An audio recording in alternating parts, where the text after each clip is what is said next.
Guys, welcome to the 15th episode of the Book Nook. I'm your host Olivia, and I'm gonna be reading some of my own writing, my really old, embarrassing stories, and just reacting to them because I thought this would be such a funny episode and just, a great way to embarrass my younger self. But anyway, before I start doing that, I just want to do a little story time with you guys. And I kind of just want to tell you guys everything that happened yesterday because yesterday was like literally the craziest day of my life. Like, it was so crazy and insane. Like, I have to tell you guys the whole story. So, if you guys saw my stories on Instagram and my post on YouTube, then you guys know that I was in the emergency room because I had an allergic reaction, right? So let me start from the beginning. I woke up at 9:20 and then 10 minutes after I wake up, like literally 10 minutes after I woke up, I ate a peanut and I'm allergic to peanuts. So basically, I I woke up, I went to the kitchen, I um started eating breakfast. Like, my whole family was at the kitchen table. I ate a piece of toast. That was like the only thing I ate. And then I ate I ate this pretzel, like a square pretzel with like a kiss on it and then an M&M on it. Like, I don't know, have you guys had those before? Do you know what I'm talking about? Cause I used to eat those all the time. Like, I love those things. Yeah, that was just like on the kitchen table. Because the day before yesterday, on Friday, at our church Christmas party, my parents' friends gave us um they gave us like a tray of Christmas treats and Christmas desserts. And so one of the things that was on there was the pretzel with the Hershey Kiss and the M&M, right? And so, like, my parents were just eating breakfast. Like, they were eating from the tray, they were eating some of the desserts on there. So after I ate my toast, I didn't think anything of it. I just saw the pretzel and I just grabbed it and I just ate it because, like, it looked good. I eat those things all the time. Like, I've had those things. I assumed that the M&M was just a normal M&M. Like, it looked like a normal regular M&M. Um so I just ate it. I didn't think much of it. I literally didn't think about it. I just grabbed it and I ate it. Like, that's it. Yeah, so I ate it and like while I was chewing it, I did taste a little bit of like nut flavor, but I didn't know if it was peanut butter. I didn't know what it was. I did taste like something weird, but I just kind of gaslighted myself. I was like, okay, there's no way that's like they're like, there's no way that's a nut. Like, who puts nuts in like desserts? Like, who does that? I was just like, oh, kind of gaslighting myself. I was like, oh, like it's probably not a nut. Like, it's probably fine. So I swallowed it, right? Um, but then like after I already swallowed it, like my dad ate the same thing, and then he was like, oh, that's a peanut butter M&M. And I'm like, what? I'm like, what? I was like, that's what peanut butter tastes like? I didn't even know that was peanut butter. Like, it just tasted, I mostly tasted chocolate. I didn't even taste a lot of peanut butter, so I didn't recognize that it was like peanut butter. I didn't know that was peanut butter? So I was like, oh shoot. And then, like right after I ate it, my throat started feeling really itchy, and then like my throat started like closing up. It started like swelling really bad. Like, my throat felt like so tight, you guys. Like, it just felt so weird. Like, I don't even know how to explain it. Cause I feel like if you never experienced this, then like I feel like you don't know what I'm talking about. But like, let me tell you guys, it was so bad. It was like so weird. Like, I could still talk and I could still breathe. I just like couldn't, like, my throat was just like really swollen, right? Um Also, my chest hurt a lot. Like, my chest started hurting. It got like really tight and then it felt like it's kind of like the feeling when you have to burp but you can't burp. Like, I felt like I had to burp but I couldn't burp. Like, so it was just like really like tight in my chest. Yeah, so my chest started hurting and then so basically I like my dad starts to drive me to urgent care. But then, oh, I forgot to mention this part. But like after I ate the peanut butter M&M, I took two Benadryls, and so after I take the two Benadryls, I'm like freaking out Cause like after I find out that I ate a peanut, I'm like, oh no, like I need an EpiPen. And then my dad was like, oh, don't worry about an EpiPen. Like you don't need an EpiPen. You'll be fine. Like yeah, but then so after I take the Benadryls, we go to the car. My dad starts driving me to urgent care, but then while we're driving to urgent care, we're like 1 minute away from urgent care, and then my throat starts to feel like a little less swollen. Like it starts to feel definitely a little better. So then my dad was like, "Oh, like that means the Benadryl's working. That means like we're good. Like you're good now, right? Like we don't have to go to urgent care anymore." So we pass by the urgent care. Um, and then we just like start driving home. We go home, we just sit in my driveway, and then my dad's like, okay, we'll just wait here until your throat starts to feel better. Like, if it feels better, then we could just go inside, and if your throat gets worse, then we could just go to urgent care.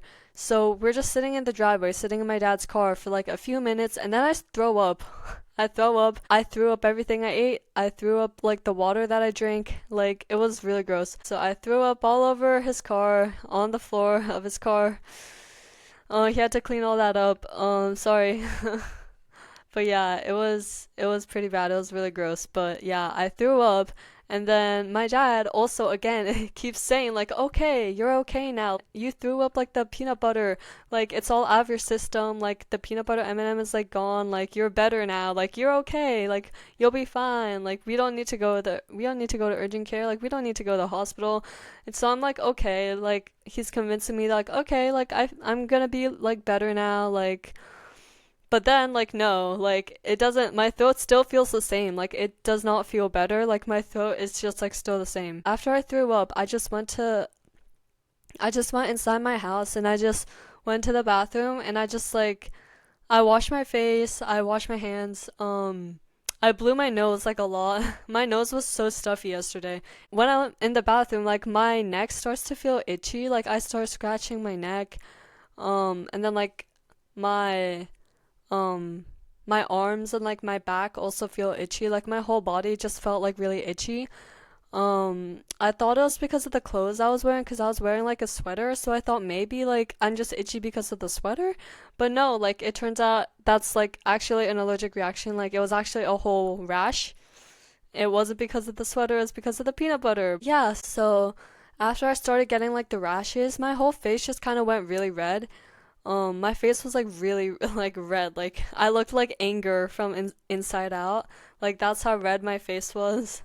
Yeah, just bright red. And then when my parents like see like my rashes, then they're finally like, okay, let's go to urgent care. And then like my dad's like, okay, he finally says like, okay, we should probably go to the hospital.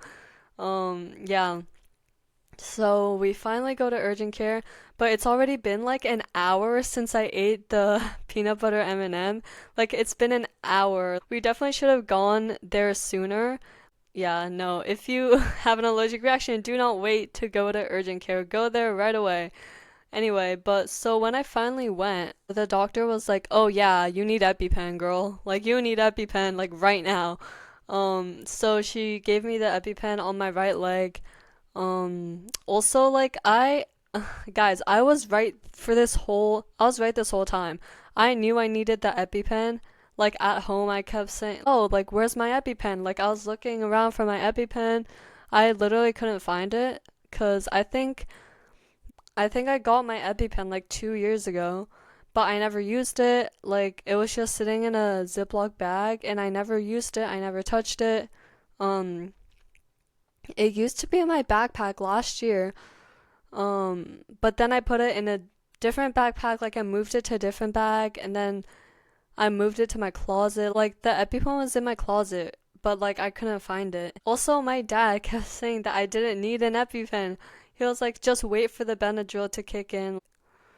Dude, this story is like actually so crazy, but yeah, so like while I'm in urgent care, um, the doctor like she gives me the EpiPen and then she calls 911 and then she calls like the ambulance to come get me and then she was like, "Oh, you're gonna have to go to the ER and you're gonna have to like ride in the ambulance and you're gonna have to like stay at the ER and like they're going to have to monitor you." So I'm like, "Okay, like I guess like even though I had the EpiPen, I guess I'm not like okay now. Like, I guess I still have to go to the ER. So, like, I don't even know, like, what's happening. So, I get in, like, the stretcher thing, and then they, like, strap me down, and then they put, like, a blanket over me, and then they just, like, wheel me out to the ambulance. And then I'm just sitting there, like, oh, well, like, this was not how I expected to spend my Saturday morning. Like, this is not the way I planned my day to go. But here we are. So, I'm just sitting there. They wheel me into the ambulance. They start driving to the ER. While I'm in there, they keep asking me questions. Like the paramedics and like the EMTs, they're asking me like, "Oh, how does your throat feel?" And then I keep saying like, "It feels the same. Like it feels the same as it did before I got the EpiPen. Like it doesn't feel any different." And then they took my blood pressure. Um, they had to put an IV in, and then one of the guy paramedics was like, "Oh, you're gonna have to take off your shirt." And I'm like, "Girl, what?" I'm like, "What?"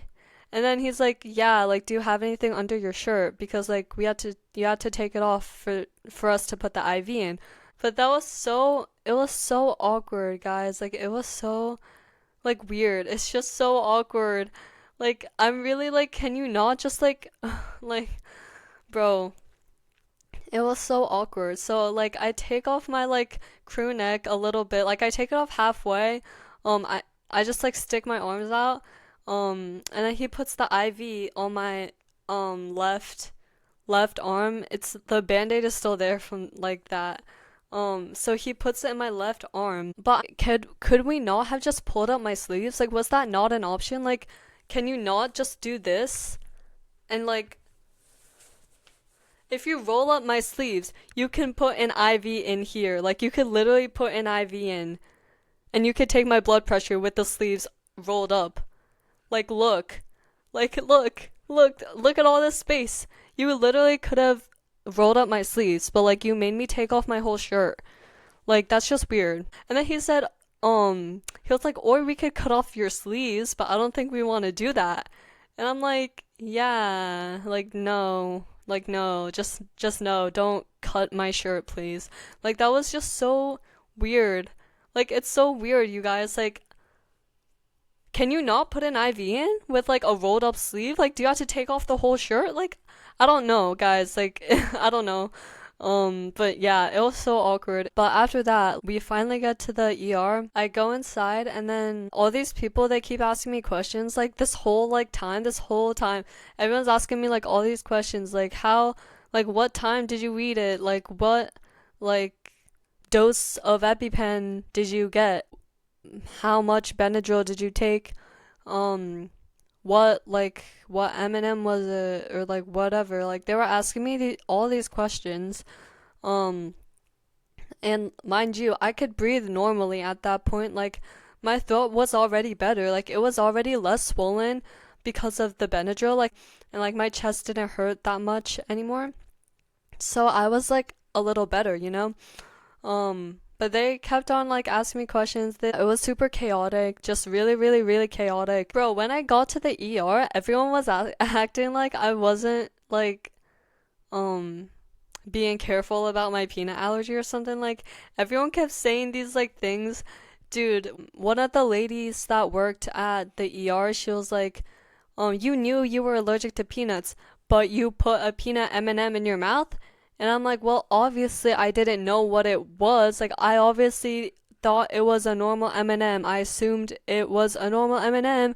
It looked like a regular M&M. It didn't like how was I supposed to know, guys? Like and then, um, yeah, like one of the girl EMTs was like, well, she didn't know it was peanut butter. Like she didn't know what it was. And then one of the guy EMTs was like, if I was allergic to peanuts, I would know what a peanut M&M looks like. Well, I'm sorry, but you are not allergic to peanuts. You get to eat whatever you want. So like, leave me alone. Like, shut up, man. Like, seriously, like, you really think I'm gonna sit there and like examine the M&M and just like take out a ruler and like measure how big it is and like study it to see, is this a peanut butter M&M or is it a regular M&M? What is the centimeter difference between a regular M&M and a peanut butter M&M? How can you tell the difference? Let's see, let's get out a ruler and measure it, guys, before I eat it. Like, no, I'm not gonna do that. Like, I'm not gonna sit there before I eat it and do a whole like measurement of like how big the M&M is. I'm not gonna sit there examining the M&M. Like, no, it's right. It was right in front of me. Like, it looked like a normal M&M. I didn't think anything of it. I didn't even think about it. I just put it in my mouth. Like, leave me alone, guys. Like, leave me alone. Bro, like, the things that they said were so annoying. Like, shut up, bro. Like, that guy, he does not have a nut allergy. Even if he was allergic to peanuts, he would not know the difference between a peanut butter M&M and a regular M&M. Like, if he was in my position, he would have done the same thing. He would have eaten it. So, leave me alone, guys. Anyway, but yeah. So like a lot like a lot of the paramedics were like, the things they were saying, they were like, you need to understand that like your allergy is life threatening, like you need to understand. I'm like, I do understand. I do understand. I'm so careful about my peanut allergy. I check all the nutrition facts and labels like for everything I eat. I always make sure that it doesn't have peanuts. Like if I suspect something has peanuts in it, then I always like I smell it before I eat it, and then I make my brother eat it. I make like my parents taste it to see if it has peanuts. Um, like I look at it, I smell it. Um, if it looks like it has nuts, then I don't eat it, right? But I had no reason to suspect that the M&M was a peanut butter M&M. Like I had no reason to suspect that it had peanuts at all. It looked like a normal M&M. And like one of the girls, the girl EMT, she was like, "Oh, like when you have an allergy, you have to be really careful about what you eat. It sucks, but oh well." Like, okay, like thanks. Like that's super helpful. Like that's like great. Like I already knew that. Like I've always been really careful about my peanut allergy, you guys. Like I take this seriously. Like I am so careful. Like I'm almost too careful. Like I get paranoid. Like I got to the ER at around 11:30. So at the ER, I had to tell the whole same story all over again. Like you had to tell the people at urgent care, and then you had to tell um like the EMTs what happened and the paramedics. Like you had to tell, and then when you get to the ER, you had to tell the doctors at the ER what happened. Like you had to tell the same story over and over again. But like yeah, when I get to the ER, I just repeat the whole same story again. Um, and then she says that they have to monitor me, and then I have to wait there. She told me that we were gonna have to wait there for 6 hours. And I'm like, dang, like 6 hours stuck there the whole day. Ugh. Anyway, but um when I got to the ER, um I felt the same. Like I felt the same even though like I had already gotten the EpiPen at urgent care. Yeah, so the doctor, she was like, okay, we're gonna have to give you another EpiPen or another dose of the epinephrine. I think that's what it's called. So yeah, they had to give it to me again. Because apparently the first EpiPen just didn't work at all. It really had no effect on me, and she was like, your body should have reacted within like 10 minutes after you got the EpiPen, but it's already been like an hour. So she gave me another one. This time it wasn't the regular EpiPen, it was just a needle. So I had to get a whole like needle stuck in my left leg. And then yeah, I had to get like steroids. They gave me steroids or something, or like sodium chloride or something like that. So they put it through my IV. And then I also had to take a pill, Zyrtec. Yeah, that's like all I got at the ER. Um and yeah, like it kind of sucked. Like the IV kind of sucked. The IV hurt, and like the second shot definitely did hurt. Like the first EpiPen didn't hurt at all, but like the second one did hurt. Getting the IV in hurt. It kind of sucked. But like it was fine. But the second dose of epinephrine, it definitely did work. It definitely helped a lot because my rash just went away, and then like my face went back to normal, and all my rashes were gone. Like I didn't feel itchy anymore. So yeah, the second one really helped. Um, yeah, but man, the IV, the getting the IV was like really, it really sucked. You guys, like I hate getting IVs. Like I hate going to the hospital. I try to avoid hospitals as much as I can. It's like, I've had too many bad experiences in hospitals, you guys. Like I was literally stuck in a hospital for a month in seventh grade because I had pneumonia. Like I have so many bad, like really bad stories of being in hospitals. But anyway, that's besides the point. But I was just like, I just laid there in the bed for like 6 hours straight, guys. Just sat in the ER for the whole entire day. All my plans for that day were literally ruined. And it was my mom's birthday too, so we were gonna celebrate. We were gonna go out to eat for lunch, and then we were gonna get my mom a cake and sing happy birthday, and like she was gonna open her gifts and everything. Like we were gonna have so much fun, we were gonna celebrate and everything.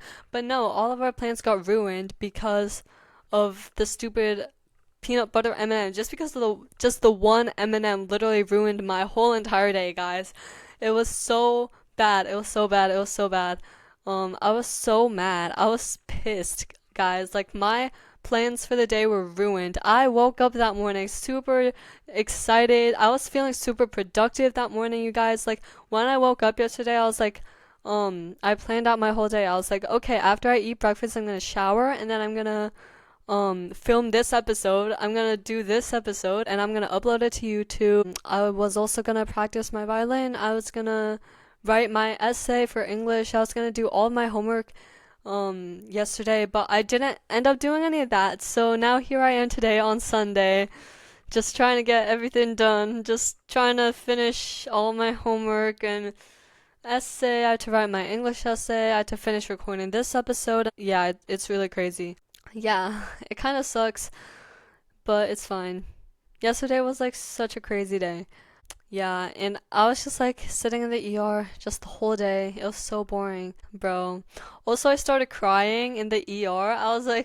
I started crying because the pediatrician came in and she was literally all she asked me was, "Are you scared?" And then I started crying. I was like, ah.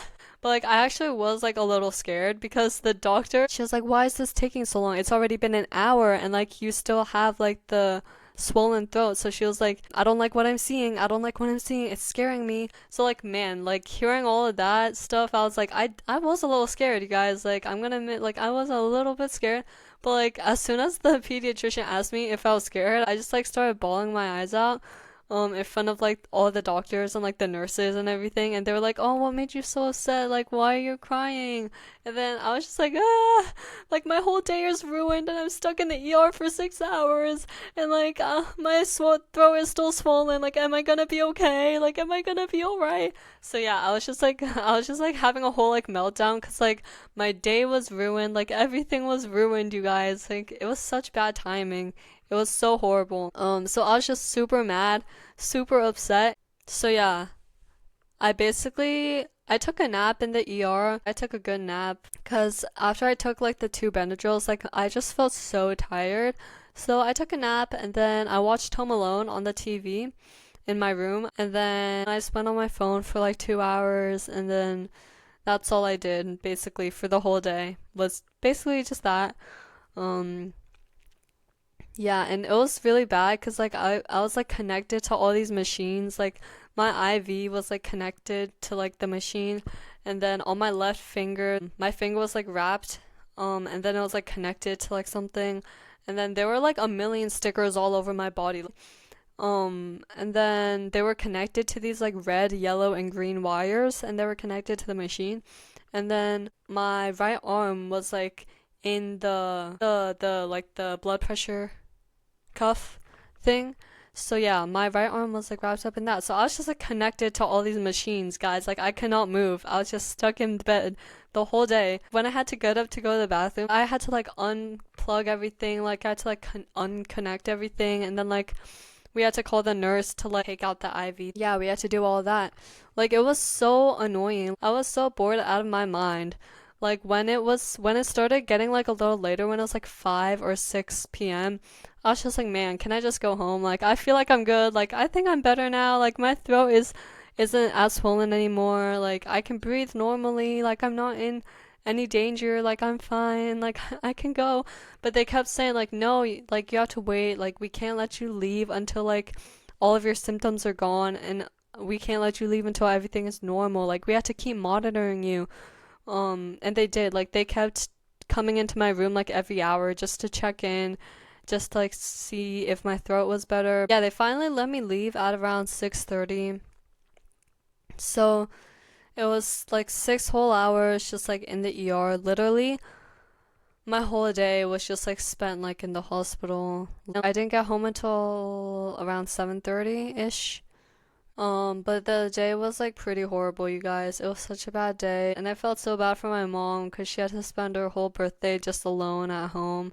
Like I felt so bad for her. Cause like we were gonna go out to eat, like we were gonna do everything to celebrate her birthday, but like now she couldn't do any of it. Like I felt really bad for her. But yeah, today I definitely feel a lot better. Like I'm okay now. I do have to go to the doctor again. I had to go to my pediatrician tomorrow, and then I have to take Zyrtec every day for the next 4 days. I have to also take more allergy tests, I guess. They said in the ER that I'm probably gonna have to take an allergy test. I really don't want to take more allergy tests. I've already taken, like, I've had 2 allergy tests before. I hate going to the doctors. I hate going to hospitals, guys. Like, bro, it's so, like, traumatic. It's so bad. Every time I go there, it's, like, more needles, more whatever. Like, ugh. Bro, hospitals are like the worst. I never like going there. I mean, who likes going there? But like still, if you don't have any allergies, then count yourself lucky because you don't know how good you have it, guys. Like, bro, I'm so jealous of all the people that don't have allergies because what do you mean you could just eat whatever you want? Like, what do you mean you don't have to check the nutrition labels? Like, you could just eat Reese's peanut butter cups and you can eat peanut butter and jelly sandwiches. Meanwhile, I'm stuck here. Like, I have to check everything. I have to ask, oh, does this have peanuts in it before I eat it? Like, I need to keep ranting about this. Like, I'm sorry if this is like a long story time, but I literally was like crashing out yesterday. I'm like, I can't deal with this anymore. So that's great. That is great. Also, the paramedic in the ambulance, the guy paramedic, he literally said, he was like, have you ever had any allergic reactions before? And I'm like, yeah, but they weren't always this bad. And he was like, from now on, all of your reactions are gonna be worse. So I'm like, worse? I'm like, worse? It could get worse? It can get worse? Like my throat was already swollen. My chest was hurting at that point. I'm like, it could get worse? Like, can it get worse than this, you guys? Like, can an allergic reaction be like worse than that? Cause like that's already pretty bad. I'm like, what do you mean it's gonna get worse every time? Like every time? Like if I eat another peanut, like is it gonna get worse? Yeah. If you've never experienced an allergic reaction, if you've never been to the ER, you are so lucky. I envy you so much. You have it so good. If you don't have any allergies, be grateful for that. Trust me, like you do not want to experience what I experienced. Yeah, also while I was in the ER, it was so funny. I kept rubbing it in my dad's face that I was right and he was wrong. I kept being like, I told you so. Like I was just rubbing it in his face, just like milking it so hard. I was like, okay, like I was right. Like you were wrong. I was right that I needed an EpiPen. Like I'm the one with the peanut allergy. And like my dad had no idea how serious a peanut allergy was. Like he had no idea. Like he didn't know that like once your throat like starts swelling up, it could literally block your airway and you could like not be able to breathe. Fortunately I was like able to breathe the whole time. Like even in the beginning, like when my throat was pretty bad, I could breathe normally. He doesn't know how dangerous peanut allergies can be. Like my dad had no idea. He was so chill the whole time. He was just like, while he was driving me to urgent care, he was like humming. He was like so laid back, so chill. And I was like, no, this is serious. Like, this is a big deal.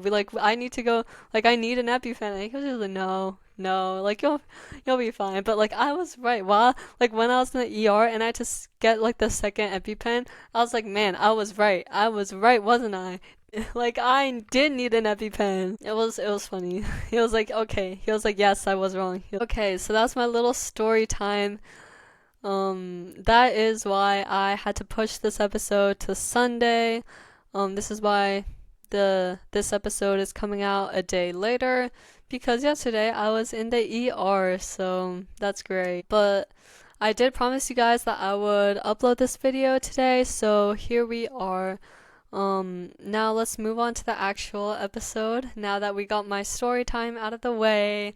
Yay, like this is why this episode is coming out later. Okay, so for this episode, I'm gonna be reading some of my old stories. Very, very interesting. I'm very excited for this. This is gonna be very embarrassing for my younger self. I'm definitely gonna cringe so much while I read these wonderful stories. Okay, so first I'm gonna read from this little pink glittery notebook. I found this, I think like in my closet or something. I found it. This from like a while ago. This from like 10 years ago, guys. Like this is ancient, this thing. So I'm gonna be reading my first story from here. Okay, so this is what it looks like. I don't know if you guys can like see, but this is what the front page looks like. This is what it looks like.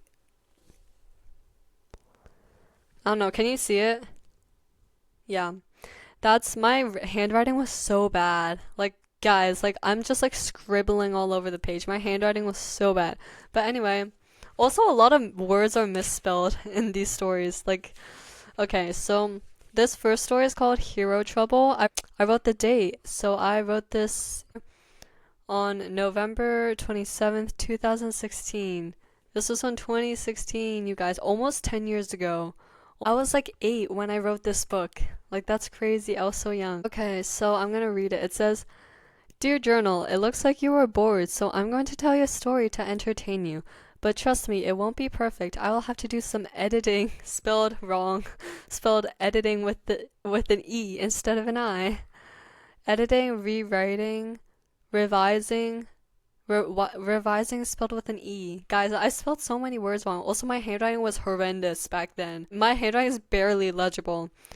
I'm gonna have to do some editing, rewriting, revising, and everything else. I'm not a professional author or something. Like, do I look like an author? Question mark, question mark, question mark, exclamation mark, exclamation mark, question mark. No, I do not. But if I do, you probably need glasses, whoever is reading this. I really thought that was funny. I thought that was such a funny joke. I'm already cringing, guys. Anyways, this is the story. Also, BTW, by the way, in parentheses, the title is Hero Trouble by Olivia M. So, I have the table of contents written here, and I really can't read this. The first chapter is Bad News, page 2. It was a normal day on Oak Street. Everyone was doing their normal things. Everyone except Liam Peterson. Liam was mad. Super duper mad. It all started this morning at breakfast. Mom said, I have some great news. What is it? My sister Isabel asked. My sister's name is Isabel, but everyone calls her Izzy. I'm in 6th grade. I'm 12 years old. Izzy's in 4th grade. She is 10 years old. Okay, now that we are all introduced, on with the story. My mom said we are moving to New Jersey. What did you just say? In all caps. I said we are moving to New Jersey. When? Isabel asked. Next month? Does that say next month or next week? I cannot read this. Next month? I think it says next month. Doesn't that sound like fun? Mom asked. No, not at all. I like our home in Pennsylvania, just the way it is. And besides, why exactly are we moving in the first place? I asked. Honey, your mother got a new job in New Jersey. Her new job is being a doctor, spelled with an E instead of an O. She has been taking medical... Why did I spell medical with an E? Medical school since she was in college. Really? Did I really think college was spelled collage with an A? Guys, I'm cringing. Um, yeah, she's been taking medical school since she was in college. Also, you take med school after you graduate from college. Like that's after college, not during college. Anyway, I bro, anyway, but we my I I stuttered. No butts, no cuts, no coconuts. Classic. My dad said, besides, do you even know what? Do you even know to what we are moving? Besides, do you even know where we are moving? I think that, okay, whatever. Yes, as a matter of fact, I do. My dad said. Okay, this like whole story is like I can't read my handwriting. We are going to move to Chester Avenue. Wait, first of all, let me get this straight. We are moving to New Jersey to Chester Avenue. We are leaving Pennsylvania. Am I correct? I asked. Yep, my mom said. Yay! Izzy squealed. Ugh, I muttered under my breath, so my parents couldn't hear. I don't get why everyone is so excited about moving. Um, just a stupid place that we have to go to just because of mom's stupid job. Unfortunately, my parents heard me and they sent me to my room. I thought it's not fair that life isn't fair, and besides, the house is probably boring. After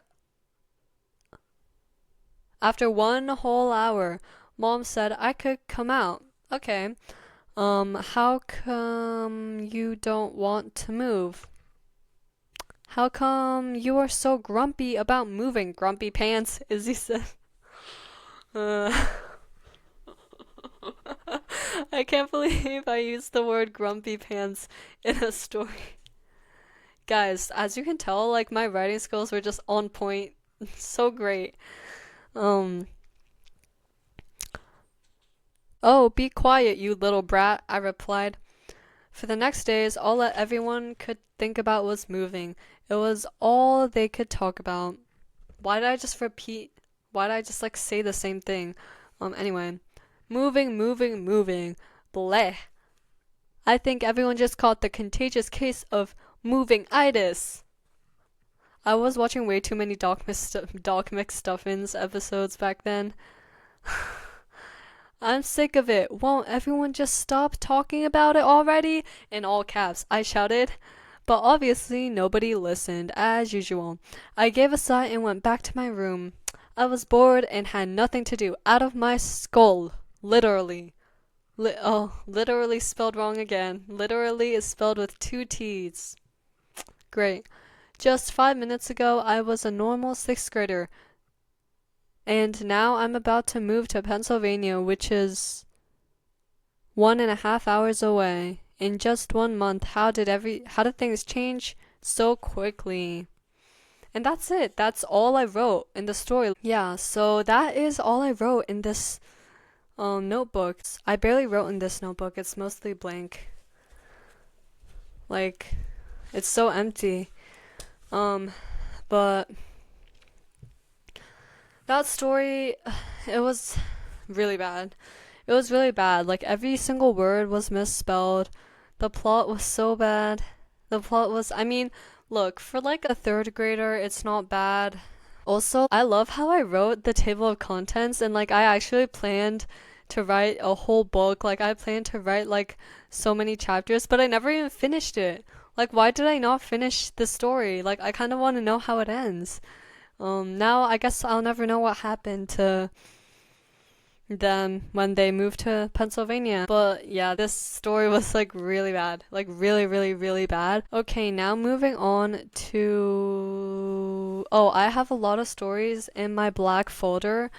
Now this is when I was a little older but still in elementary school. So these are from 4th, 5th, and 6th grade. Okay. So, oh wait, I have some older ones in here too. I have So, okay, first I'm gonna read this story. Snowman at night. So I wrote this in third grade. This was for my third grade class. I wrote this in school. And okay, let's see. Page 1. Have you ever wondered what do snowmen do at night? Have you ever noticed your snowman is a little crooked or looked a little different? So what do snowmen do at night? Well, one night a snowman sneaked all the way to the park.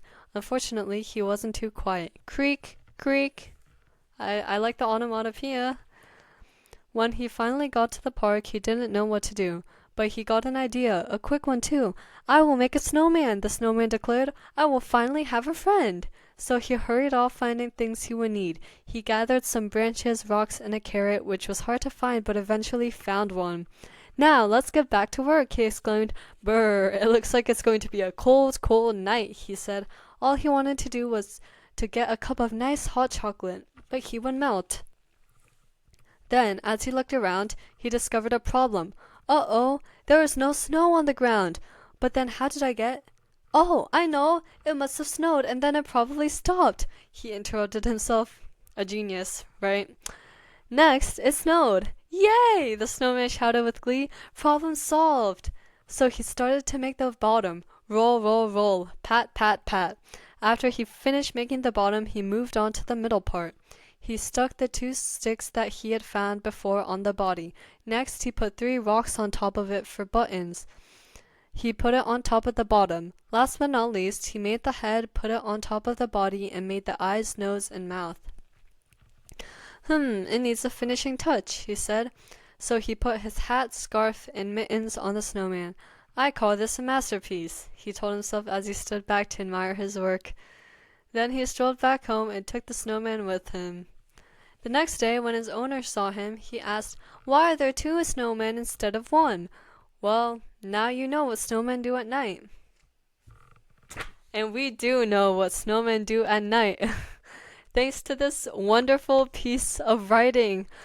Wonderful story. Just a great story written by my younger self. Yeah, at least the illustrations are nice, and at least the onomatopoeia was good. So, props to my younger self. Young Olivia, she really tried her best. She tried her best. Like, my third grade self really thought that that was like a great story, but now it's just, now that I read it, it's just like it's so bad. But I thought it was so good when I wrote it. So yeah. Okay, now I'm gonna read this one. This is, oh my goodness, I have so many Christmas stories. I have so many Christmas, like, winter stories in here. This is called The Legend of Rudolph the Red-Nosed Reindeer. It's by me, and it's illustrated by my brother, Benjamin M. So he drew the cover, he drew the little reindeer. So yeah. I wrote a lot of stories with my brother because I'm really good at writing. Like, I've always loved writing, and he's always loved art. Like, he's an artist. He's really good. So we've done a lot of books and stories together, like when we were younger. So this bringing back a lot of fun memories. Okay. So let me start reading this.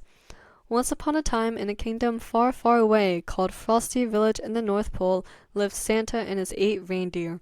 Except their names weren't Dasher, Dancer, Prancer, Vincent, Comet, Cupid, Donner, and Blitzen. No, their names were far more different. It was Larry, Bobby, Peter, Joe, Freddie, Carrot, Ralph, and Mo. I like the rhyme. I like, the rhyming. The rhyme is good. But the most special of them all. Should I sing this? No, I'm not singing this. Teddy the pink-nosed reindeer had a very shiny nose, and if you ever saw him, you would even say it glows. This is the legend of Rudolph the Red-Nosed Reindeer. One day, Santa asked Teddy if he could fly his sleigh because Ralph, Bobby, and Mo were all sick with North Pole fever. It is a contagious disease that reindeer tend to get when they're too old and ready to retire. Ralph, Bobby, and Mo were all 205 years old. Reindeer can only live for 210 years. 5 years later, ... Uh-oh! Ralph, Bobby, and Mo died! Teddy took their place on the sled. Now there are only 6 reindeer, with a frowny face. John, 6 reindeer aren't strong enough. Ralph, Bobby, and Mo were the strongest and fastest flyers, but Santa went to Reindeer City to find more. And he did. He got Dasher and Dancer, and he saw that they were fast indeed. On a dark and stormy night, evil Santa came to say, "Teddy, with your nose so bright, won't you guide my ship tonight?" When Teddy refused, knowing that this Santa was evil, evil Santa took a bottle of poison and shoved it in Teddy's mouth. But Teddy dodged it, so the poison hit Peter, Freddy, and Larry instead. They were right behind him. Peter, Freddy, and Larry started choking on the poison, and then ... they died. So poor Santa had to travel again to Reindeer City, which is 100 hours away. He was losing his reindeer left and right. This time he got Prancer, Vincent, and Comet. Boy, were they ever so fast. He decided to test them out to see how fast they could go. They were as fast as lightning, and they zipped across the grass outside. Carrot and Joe were playing outside with them when suddenly strong gusts of wind picked them up, and they flew and landed in a mysterious unknown island, never to be seen again. Meanwhile, Santa had decided to just move to Reindeer City. It would be much easier to get reindeer, or else he would be broke. His new reindeer were Cupid and Donner. Unfortunately, an extra reindeer followed him home, Blitzen. He didn't really know what to do with Blitzen. Then he thought, oh well, why not keep one more? He then spent every day until Christmas Eve desperately trying to train them all. Christmas Eve was only 9 days away. There wasn't much hope at all. Then, when all seemed lost, he thought of an idea. He was going to use Teddy to light the sleigh. Meanwhile, evil Santa was plotting something big in capital letters. He wanted to get rid of Teddy so Santa couldn't fly his sled, but evil Santa's plan backfired, as usual, in all caps, and with a million exclamation points. He knew magic. He wanted to turn Teddy's nose to normal color instead of pink and shiny, but he didn't know a lot of magic, and he said the wrong words. He was supposed to say, ba-ba boom, bo-bo bam, bee-bee bang, but he said blah blah bloom, boo-boo ba, bee-bee boo. That spell turned Teddy's nose red instead of brown. Teddy ran back home to Santa and told him the whole story. Then Santa decided to call him Rudolph the Red-Nosed Reindeer instead of Teddy the Pink-Nosed Reindeer.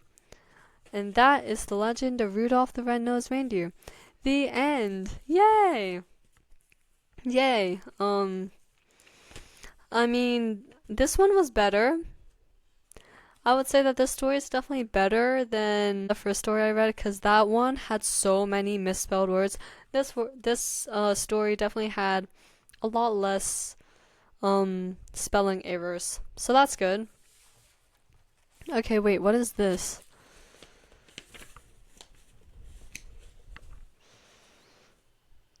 This one's called 4th of July Fireworks. I don't remember when I wrote this. I think I wrote this in 4th grade. Okay. Once upon a time in Monster City, there lived 2 monsters named Bob the Builder and Joe. They are 2 twins that cause mischief and get in trouble. So one day Joe, who was the smarter one, came up with an idea. Hey, Bob the Builder, I have an idea. Why do we have to stay in Monster City and do pranks? Let's go to the human world so we can cause more mischief there. What's a human? Replied Bob the Builder.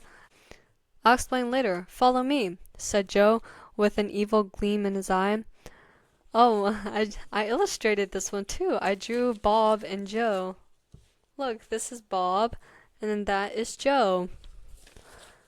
So basically, today in the human world is something called the 4th of July. Something to do with fireworks, whatever they are, said Joe to Bob the Builder. They light them up in the air and have a parade. Our job is to take the fireworks so they can't light them up in the sky. Dude, why are they trying to ruin 4th of July? Okay, said Bob the Builder. Wait, how do we get to the human world again? Asked Joe. Bob the Builder answered, we take the airplane, of course. Oh, piece of cake, said Joe. Wait, what? Are there going to be pieces of cake on the plane? I thought that joke was so funny. Never mind.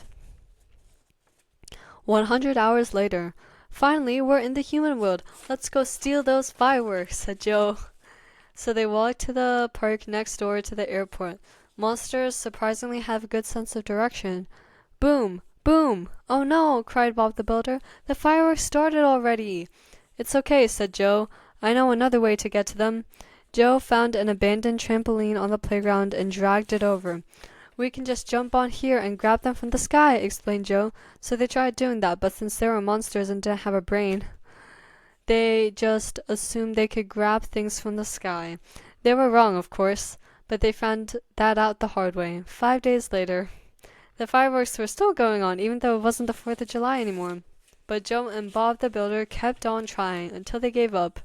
They just sat on the trampoline until someone didn't light a firework the right way, and instead of going up to the sky, it hit Joe right in the butt. Then he yelled, "Fire on my butt! Fire on my butt!" The fire spread, and because Bob the Builder was so dumb, he jumped in the fire to save Joe. Man, my stories are like crazy. I'm writing about like monsters getting set on fire. It failed and they both died. Okay. And now Monster City was very happy. Their city was free of pranks and trouble again. The end. Wow, these stories are really crazy. At least the stories are original. At least, you know, that is a really creative story. What story is this? Oh. Should I do this? Should I read this? So, this story is called The Secret Life of the Tooth Fairy. And look, I drew this one too. Look, do you see the Tooth Fairy? Yeah. Once upon a time, there lived a tooth fairy in fairyland. There were many different kinds of fairies, including Tinkerbell, weather fairies, water fairies, and light fairies. But there was only one tooth fairy. Brianna loved her job. Why is the J in job capitalized? Like what? That is not a proper noun. Anyway, she flies to different houses every night, gets the kids' teeth, pays them $1, and flies. My S looks like a 3 in this. What is up with my handwriting? And flies home. What?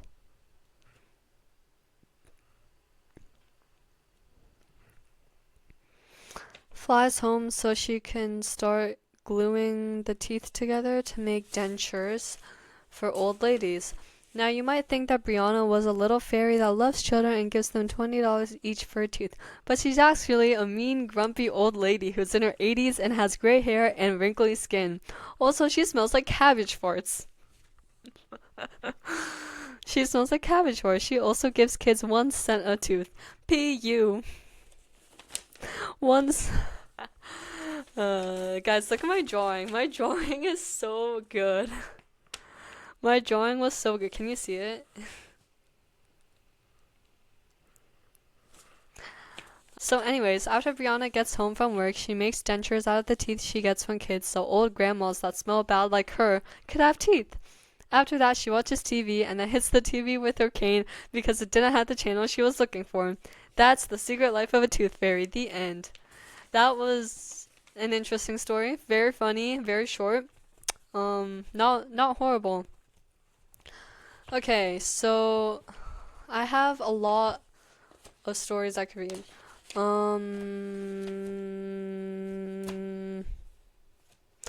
Oh yeah, I really want to read this story because it's Christmas, you know, and I want to read this story. I have like so many stories in this folder. Okay, I'm gonna read this. The day the pumpkin got kidnapped. I wrote this in 4th grade. I distinctly remember I was in 4th grade when I wrote this. I kind of remember like writing this story in class actually. Okay, once upon a time there was a pumpkin named Olivia. She lived in a pumpkin patch. She was bold, strong, nice, friendly, and fearless. She was 12 years old and dreamed of leaving the pumpkin patch and explore. Okay, wrong grammar. And explore the outside world. Her best friends were Kayla and Joe. They were all the same age and lived at the same pumpkin patch. But then one dark and stormy night, a sorcerer named Zelda came to the pumpkin patch. She wanted to kidnap the pumpkins because those particular pumpkins in the pumpkin patch were magical pumpkins, and Zelda wanted them, and when a witch wants something, she wants it real bad. Witches are smart, so Zelda knew that if she was going to kidnap the pumpkins, she was going to have to do a little plotting and scheming, and luckily she knew the perfect idea. Her plan was to go in and pretend that she was just coming in to purchase a pumpkin, then she'd grab them and leave. She was about to set her plan into action when she creeped into the pumpkin patch when... ... "Attack!" shouted a voice. She gasped when she saw who it was. It was Olivia the pumpkin. She didn't know they could talk, but of course they can, she told herself. They're magical. "Oh no! Run!" in all caps. The pumpkin started to tackle and wrestle her. She ran away as fast as lightning and managed to swipe 3 small pumpkins. The pumpkins were Olivia, Kayla, and Joe. They were the most powerful pumpkins in the patch. They were as strong as a lion in the jungle. Okay, simile. At least I had that. Oh no, you don't.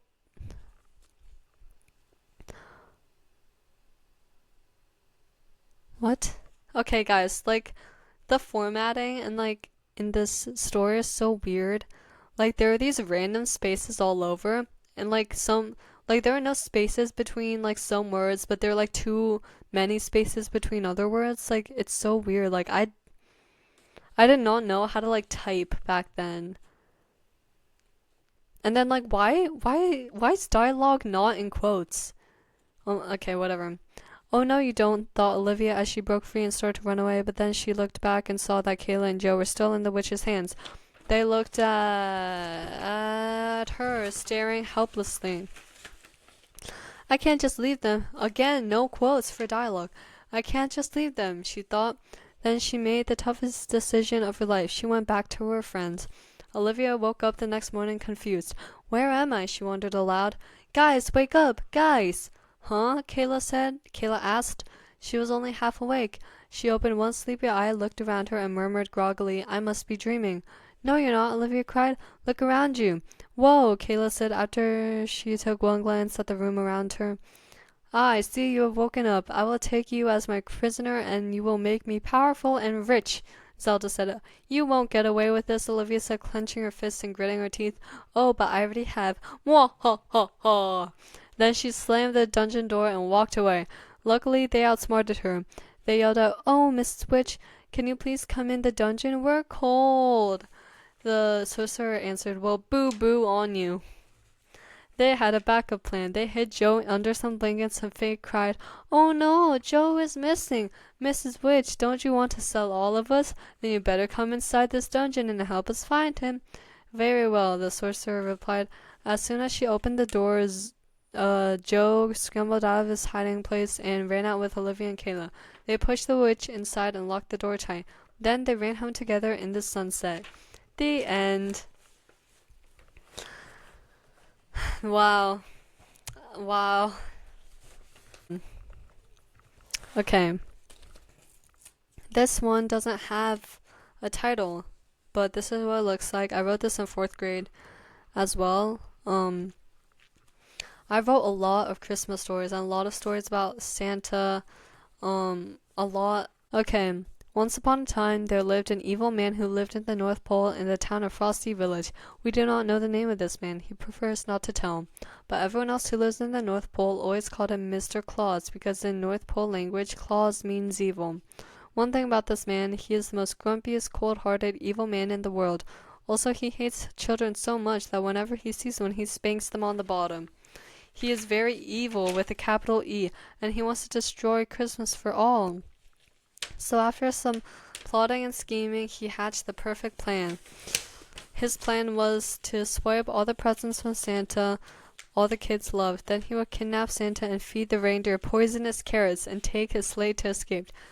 Why is there like poison in so many stories? Like, why are some of these stories low-key dark? Anyway. So a dark and stormy Christmas Eve is the best time to set his magnificent plan into action. On Christmas Eve, he disguised himself as Santa and saw the real Santa fly down the path in a sleigh whistling jingle bells. He was already finished delivering presents. "You're making my job easier," he sneered, his voice just below a whisper as he followed Santa Claus. Suddenly, as if something popped in his body, he jumped up, grabbed Santa around the neck, and tied thick, yellow, long rope around his whole body, and pulled a blindfold over his eyes and duct tape over his mouth. He threw Santa down the sleigh and threw the poisonous carrots over to the reindeer. The reindeer gulped down, not noticing the poisonous smell wafting down from the carrots. They were as hungry as 3 lions in a lunchtime. Okay, nice simile. So, they didn't notice that peculiar smell. Then the evil Santa cut the reins to set the reindeer free. He ran as fast as a lightning bolt into the nearest house, climbed down the chimney, got stuck a lot, and finally got out. He searched everywhere for the tree. Then he saw the giant pile of shimmering, glittering presents, completely mesmerized. "Aha! Found you," he said. But then the child woke up but didn't see the presents. All he saw was the evil Santa, and he thought the evil Santa was the real Santa. He smiled and went back to bed, thinking Santa would bring him lots of presents. The little boy told his parents, and he slept cozy and snug in his bed with visions of sugar plums dancing in his head. For the evil Santa, it was quite the opposite. He was about to take his presents when a ferocious cat leaped up from behind the tree and hissed at him. The cat circled him, staring at him with his ice-cold eyes. "Don't you dare mess with my house, or else I'll get mad, and you don't want to see me mad," the cat warned him. The evil Santa was terrified of cats, so he ran out of the house. It went on like that for all of the houses. They all had a pet, and all the pets said the same thing as the cat in the first house, and all the children in the house woke up and thought that the evil Santa was the real Santa. All the presents were there, and the evil Santa didn't have a chance to steal the presents because of the pets. On Christmas morning, man, this is a long story, bro. Why is it not over yet? On Christmas morning, all the children in Frosty Village woke up to the sound of chirping frosty birds, the town bird. They were delighted and overjoyed to see all the presents under the tree. But half of the children saw the real Santa, but the other half saw the evil Santa, and now they were more confused than ever and lost their Christmas cheer. Guys, my throat is like so dry. I really need water. Anyway, the whole town went to the town council of Frosty Village. Judge Snowflake was trying to get everyone's attention. "Order in the court! I said order in the court!" Judge Snowflake suddenly pounded her ice gavel against the hard wooden stand. Silence. Everyone stared at the judge expectantly. The judge began speaking. "Good morning. As most of you know, some people have claimed that they saw the real Santa Claus, but other people think that they saw the real Santa." A parent called out, "What should we do?" "I haven't decided, but I will come up with something sooner or later, I'm sure of it," replied the judge. 2 hours later, suddenly a light bulb went over Judge Snowflake's head. "I've got it. I know what to do." She was so happy that she started dancing. "I have a suspect, Mr. Claus. Everyone knows that he hates Christmas. My theory is that he dressed up as Santa, wanted to take all the presents but couldn't because we all have pets, ever since last month during the animal shelter donation day. Everyone is a witness, right? I suggest that we add a clause to Santa because Santa was being both evil and nice," said Judge Snowflake. "In North Pole language, Santa means nice." And so it was decided. Santa was now Santa Claus. It got caught, so everyone else, the whole world, called him Santa Claus. And that is the legend of Santa Claus. The end, guys. We have the legend of Santa Claus, we have the legend of Rudolph the Red-Nosed Reindeer, and we have the legend of the Tooth Fairy. Okay, so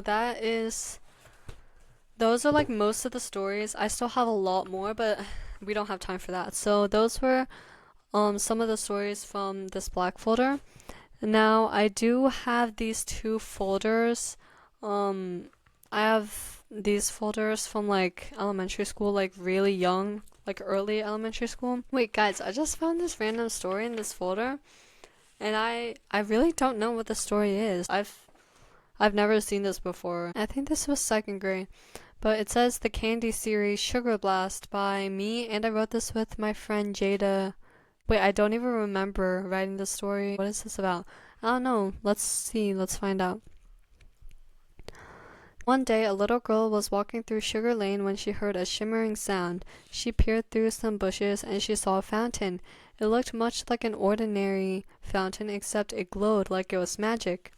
It was old, but it was definitely magic. The girl was amazed. What was a fountain doing here in the middle of the road anyway? The girl thought. When the girl touched the fountain, she immediately went inside the fountain. She had gone into the world of candy. Ah! Drum roll. When she woke up, she dramatically flung her arms in the air. "Oh, where am I?" she asked. Someone answered, "You are in Sugar Rush," except it was something. Huh? The girl looked around, surprised. Who said that? I did. The lollipop you're looking at right now. Lollipops can talk? The girl asked, confused. Sure they can. Didn't you know that? Asked the lollipop. Well, no, but it doesn't matter. Anyways, I have to get back home. There is no way home, the lollipop said. But there has to be a way home, the girl protested. I'm sorry, but there's no way home, the lollipop continued. Everyone who touches. And that's it. I didn't even finish the sentence. Why did I not finish writing the story? Everyone who touches what? It says to be continued, so like I guess I planned on finishing the story, but again, I did not finish the story for some reason. That's so weird. Wait. Why did I not finish anything? I never finished any of the stories I wrote when I was in elementary school. I started them. I feel like this would actually be not a bad plot. I feel like this would be a really good fantasy children's book, I feel like. Oh, yeah, that was very painful to get through. But we did it. I did it. Yeah, I think we have time for one more. So, I don't want this whole episode to be only reading my embarrassing stories from elementary school, so let's read something a little more recent. To see how my writing skills have, improved. Because that was honestly very painful to read. It oh my goodness. The amount of spelling mistakes and grammatical errors. Yeah. Okay. So, let's get started. I wrote this during junior year. Yeah, so last year, December. So this story should not be too bad. Hopefully. This story is definitely gonna be a lot better than my elementary school, 3rd grade, 4th grade stories. Especially because this one is pretty recent. This story better be good. Okay, the story is called Chromium 52. This was the first science fiction story I had ever written before, and honestly, I think it's pretty good. Okay. Mr. Chromium, it's ready, Chromium's assistant Flynn told him. Chromium grinned deviously at the thought of his new innovation. Perfect, Chromium replied. Make sure everything goes according to plan. Of course, Your Greatness, said Flynn. The app is set to launch at approximately 28:69 p.m. How wonderful, said Chromium with a sinister smile. I'm so excited for the app to finally launch. Me too, Flynn agreed. This app is going to help so many people, and the idea to create an app that raises money for homeless people is absolutely ingenious. You are the best leader we've ever had. So kind, so compassionate. Flynn praised Chromium. Of course, I love helping people, Chromium lied through gritted teeth. It was the year 1956, and Chromium was the leader of a country formerly known as the United States of America, but is now called the Republic of Zinc. Chromium's app was not, in fact, an app to help the homeless. Rather, it was an app that projected a hologram that generated three-dimensional images of himself. The hologram would be used as propaganda to brainwash the entire country. This app would be automatically installed in every single person's phone as a part of Chromium's elaborate plan to gain complete power and have a totalitarian dictatorship. 30 seconds until the app launches, Chromium yelled with excitement. Chromium and Flynn eagerly waited with anticipation as the timer started to count down. 3, 2, 1. Alas, my magnificent invention has finally come to fruition. Congratulations, sir, Flynn told Chromium. Chromium began cackling with glee. May I have the honor of being the first to try the app? Of course, he replied. Flynn turned on his phone and opened the app. A hologram of Chromium appeared. Confused, he watched as the hologram said, Greetings, people of the Republic of Zinc. I hope you enjoy my new app. I built this app so everyone can know what an amazing leader I am and how well I rule this country. In fact, none of you would be alive without me, the greatest person to ever exist. I will ensure that this country is the best and all of you live a great life. But fair warning, anyone who dares to oppose me will suffer the consequences. I'm enforcing new laws effective immediately. The first one is that anyone who publicly defies me will be thrown in jail if not executed. The second law is that nobody is allowed to leave the country and nobody shall enter it either. This app also works as a surveillance camera to monitor everybody, and if a single person steps out of line, they will be imprisoned. I hope that is clear. Thank you, Zinc. After Chromium's speech was over, the app closed and Flynn stood in shock as he processed everything that had just happened. Stunned, he was at a loss for words. When his shock wore off, he said, "What happened to helping homeless people? I thought you were a good person and a great leader. You're not who you pretend to be." "So I lied about the app. Who cares? This app will benefit the whole country." "I can't believe you. And to think I ever looked up to you? It disgusts me. Trying to brainwash your own citizens. I couldn't be more disappointed." "You'll thank me later, after I gain all the power, and you'll be my right-hand man." "No, I won't. I'm quitting. I can't be your assistant anymore," Flynn said. Chromium's titanium gray eyes flashed with anger as he yelled, "Excuse me? I'm Chromium Cobalt, the magnificent, benevolent ruler. You are Flynn Davis, lowly peasant. How dare you defy me? I could easily throw you in jail for rebelling against me. I demand you stay and work for me." "Over my dead body," Flynn spits out. "I can never work for a power-hungry dictator like you." "Well, of course I care about power. Ever since I was created in the lab, I've had to work for humans, slaving away day and night, being their little servant. I despise working for those ignorant fools. That's why I escaped. I promised myself someday I would have complete power over people, to get revenge for all the torture they inflicted on me when I was a young robot. At last, I finally became the leader of this wretched, terrible country full of disgusting humans." As Chromium continued to speak, his fake human face began to crack, his human persona fracturing into a million pieces, as his disguise peeled off to reveal a metal robot. Flynn was rendered speechless. He was in complete and utter shock as he stared at the silver metallic robot that stood in front of him, replacing the seemingly kind, admirable leader he had once looked up to. "I can't believe this," Flynn said. "This whole time you've been a robot?" Now that Flynn could see Chromium's true colors, he realized just how incredibly naive he had been, and felt foolish for not realizing it before. "Well, it's about time you figured it out, genius," Chromium said wryly with a smirk. "At last, now that you know my secret, I'm going to have to get rid of you," Chromium said menacingly with an evil glint in his eye. "Any last words?" Flynn slowly backed up with fear in his eyes. "No, Chromium, please, you can't possibly be serious," Flynn cried. "Oh, I assure you, I most definitely am. Goodbye, Flynn." The last thing Flynn heard was Chromium's sinister laugh echoing across the room. He stood in the middle of the room and took pleasure in the deafening silence, both unsettling and comforting.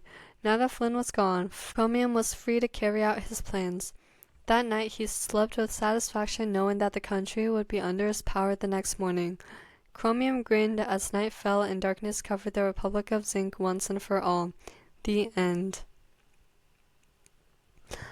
Wow. Guys, that is definitely a lot better than the stories I wrote in elementary school. I'm glad that my writing skills improved. Guys, this has been such a long episode. I've read so many horrible stories, and then I read one pretty good one. Okay. So I think that is the end of today's episode. This has been a really interesting episode. It was really fun to read some of my old writing. Even though I did cringe a lot, it was very funny to laugh at my own writing. But yeah, it is safe to say that I'm definitely a lot better at writing than I was 10 years ago. Anyway, I hope you enjoyed this episode as much as I did, and I hope that me reading some of my old stories really made you laugh. I hope that embarrassing my younger self really was good entertainment for you. So I hope that you liked this episode. If you did, definitely like and subscribe and comment down below what you thought of my writing. Comment down below which story was your favorite. Because my favorite was obviously Chromium 52, but out of the the bad ones, I would say that my favorite would have to be The Legend of Santa Claus. Also, follow the Book Nook Instagram account and subscribe to the Book Nook newsletter. Monthly newsletter articles in your inbox if you subscribe. Okay, so I think that's it for today's episode. Now I have to go record like 3 more episodes for the next few weeks. But yeah. Thank you guys for watching. I'm your host Olivia Im, signing off.